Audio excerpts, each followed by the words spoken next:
नमस्कार बंधुगण, मु केशव आपण मानक स्वागत जनाऊे मोर चैनल ओडिया ज्ञान भंडार।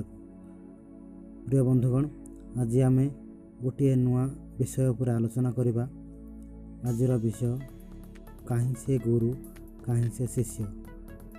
आग काल रे गुरु शिष्य मध्य थिबा संपर्क को आज आम आलोचना करवा। आज को बहुत वर्ष तले धम्य मुनि नाम जड़े बड़ ज्ञानी थिले।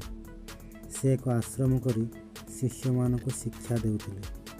तांकर शिष्य मानक मध्यरु आरुणी अन्यतम।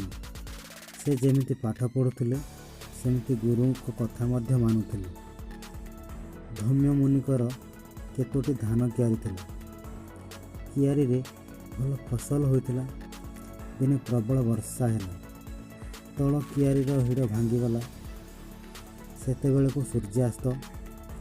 मुनि आरुणी को डाकी कहले, आरुणी, कियारी रु पानी चली गले भल फसल हेबनी। एणु तुमे जाई शीघ्र हिड़ बांधि आस।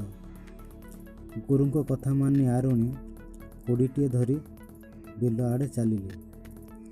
कियारी रे पहुँची देखिले हिड़ भांगी गहीर हेबाकु लागिछि। सांगे सांगे कोड़ी रे माटी हाणी भंगा स्थान रे पकाइले।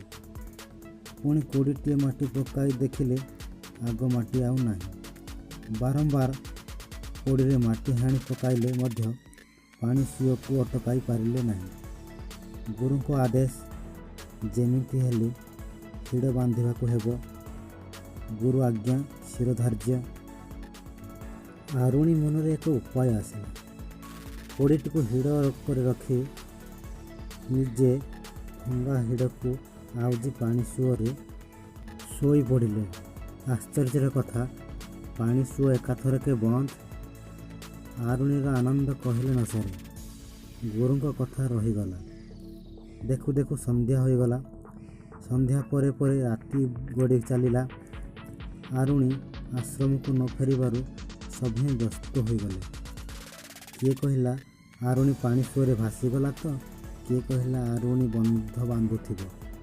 एहिपरि नाना प्रकार अशुभ शुभ कथा कही चलिले।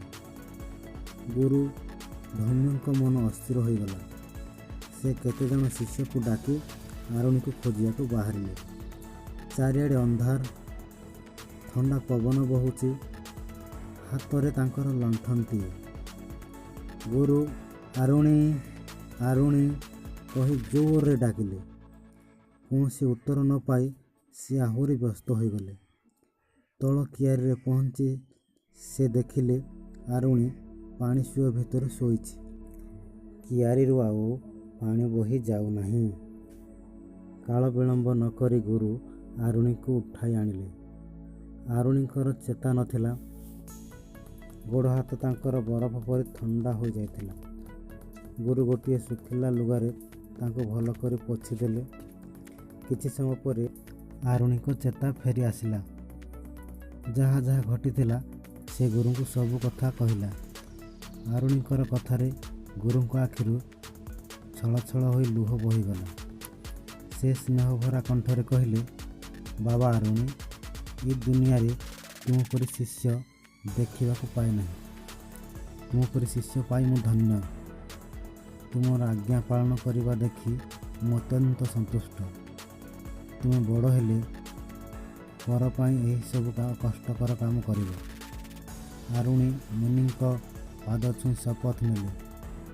सभी आरुणीकर आज्ञा पालन कथा भावी आश्रम को फेरिले।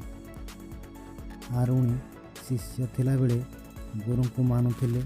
जेतेबेले से गुरु हेले तांकर शिष्य माने मध्य तांको सही परि मानिले।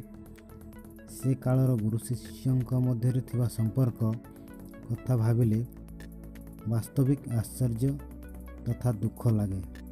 यदि वीडियोटी भल लगी थाए ताहले सब्सक्राइब करंतु, शेयर करंतु, कमेंट करिया को जमा भूलंतु नहीं। नमस्कार।